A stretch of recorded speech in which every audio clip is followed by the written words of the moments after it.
ఒక medium size బూడిద గుమ్మడికాయని చిన్న చిన్న పీసెస్గా కట్ చేసుకొని దాంట్లో 1/4 మిక్సీ చేసుకొని మిగిలిన చిన్న చిన్న పీసెస్గా కట్ చేసుకొని పక్కన పెట్టుకోండి.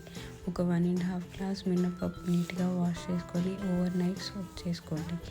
ఈ గుమ్మడికాయ ముక్కల్ని ఒక కాటన్ క్లాత్లో వేసి వాటర్ అంతా స్ట్రెయిన్ అయినట్టు ఓవర్ నైట్ ఉంచుకోండి. మినపప్పుని గ్రైండర్లో వాటర్ లేకుండా వేసి దాంట్లో కొంచెం సాల్ట్ వేసి ఇలా మెత్తటి పేస్ట్గా చేసుకోండి. ఈ పేస్ట్లో ఆ బూడిద గుమ్మడికాయ ముక్కల్ని వేసి దాంట్లో కొంచెం పచ్చిమిరపకాయలు, కొంచెం ఇంగువ పేస్ట్ చేసి దాన్ని కూడా కలుపుకోండి.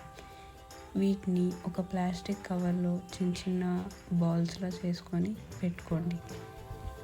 వీటిని ఒక 3 days ఎండబెట్టిన తర్వాత వాటిని రివర్స్ చేసుకొని ఇంకొక 2 days ఎండబెట్టుకోండి. వాటిని ఆయిల్లో వేసి గోల్డెన్ బ్రౌన్ వచ్చేంత వరకు ఫ్రై చేసుకుంటే సూపర్గా ఉండే గుమ్మడికాయ వడియాలు రెడీ.